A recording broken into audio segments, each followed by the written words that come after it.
അർണബിന് മനസ്സിലായി ഇനി മോദി ഈ പറയുന്ന പോലെ എക്സ്ക്ലൂസീവായിട്ട് അർണബ് ഗോസ്വാമിയുടെ റിപ്പബ്ലിക്കിലൊന്നും വലുതായിട്ട് കാണത്തില്ല. ചിലപ്പോൾ ഇതിൽ പേരിനെ വരത്തുള്ളൂ. കാരണം ആ രീതി വളരാൻ ഇനി മോദിയെ സമ്മതിക്കത്തില്ല. കാരണം RSSും മോദി ഈ പറയുന്ന പഴയ ബന്ധമൊന്നുമല്ല. അതിൻ്റെ പേരിൽ തന്നെയാണ് മോദി പല ആവർത്തി RSSന് അനുകൂലമായിട്ട് പ്രസംഗമൊക്കെ ചെയ്ത്.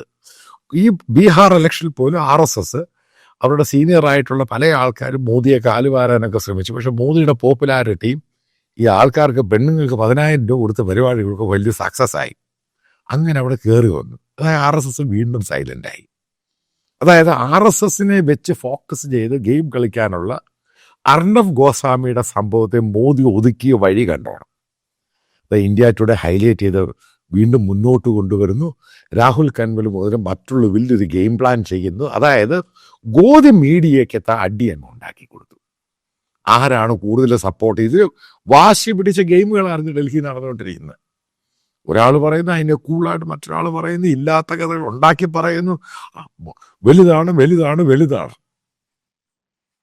ഗോസ്വാമിയുടെ വായും തന്നെ വന്നു ലൈവായിട്ട്. അതേപോലെ 4-കിട ചാനലിങ്ങനെ ഇൻ്റർവ്യൂ ഗവൺമെൻറ് അറേഞ്ച് ചെയ്ത് കൊടുക്കുകയാണ്. അതുകൊണ്ട് ഗവൺമെൻറ്റിന് പൂർണ്ണമായിട്ടും പലതും സംരക്ഷിക്കാൻ സാധിക്കുന്നില്ല. ജനങ്ങൾക്ക് വേണ്ടിയാണ് റിപ്പബ്ലിക് TV നിലനിൽക്കുന്നത്. അതുകൊണ്ട് മോദിയെ ക്രിറ്റിസൈസ് ചെയ്യാൻ റിപ്പബ്ലിക് TV മുന്നിൽ കാണും. ഓപ്പണായുള്ള കാര്യം മുഴുവൻ, അതായത് ഗോദി മീഡിയ തല്ലുന്ന രീതിയിലോട്ട് കാര്യങ്ങൾ. എന്നിട്ട് പ്രധാന കാരണം എന്ന് പറയുന്നത്, മറ്റൊരു കാരണം ഉണ്ടായത് അമേരിക്ക ഇന്ത്യ റിലേഷൻഷിപ്പിൽ മോദി ഗവൺമെൻറ്റിന് ഇത് അമേരിക്കയുമായിട്ട് സംഭവം അങ്ങ് പാച്ചപ്പ് ചെയ്യുക. ആ സമയത്താണ് മറ്റേ തേജസ്സുമായിട്ടുള്ള അത് ക്രാഷ് ആവുന്നത്. നിങ്ങൾക്കറിയാം ഏത് രീതിയിലാണ് പിന്നെ ദേശീയ സംഭവങ്ങളോട് ചേർത്ത് അർണബ് ഗോസ്വാമി സ്റ്റോറി അങ്ങ് അടിച്ചു. ഇഞ്ചിൻ്റെ കുഴപ്പം കൊണ്ടാണ് ഈ സംഭവം ഉണ്ടായത്.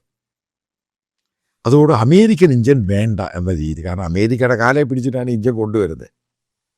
കാരണം പല സാങ്ഷനും പ്രശ്നങ്ങളൊക്കെ ആയിട്ട് വീണ്ടും ട്രംപിനെ തെറി വിളിക്കുന്ന രീതിയിലോട്ട് ഈ ചാനൽ പോയി കഴിയുമ്പോൾ മോദി തന്നെയാണ് തീരുമാനിച്ച് ഈ ചാനലിൽ നിന്ന് ഡിസ്റ്റൻസ് ഉണ്ടാക്കി വെക്കുക. കാരണം വീണ്ടും സ്ഥിരമായിട്ട് ഇങ്ങനെ അമേരിക്കയെ തെറി വിളിച്ചുകൊണ്ടിരുന്നു കഴിഞ്ഞാൽ ഈ പറയുന്ന ട്രംപും അമേരിക്കൻ അഡ്മിനിസ്ട്രേഷൻ പിന്നെ മോദിയുമായിട്ട് അടുക്കത്തില്ല. അതിൻ്റെയൊക്കെ പേരിൽ തന്നെയാണ് കഴിഞ്ഞ 1-2 മാസമായിട്ട് ഈ അർണബ് ഗോസ്വാമിയുടെ ചാനലിൽ നിന്നും പല BJPയുടെ സീനിയർ ലീഡേഴ്സ് അങ്ങ് ഡിസ്റ്റൻസായി. അതും വളരെ പ്രത്യക്ഷത്തിൽ മനസ്സിലായി.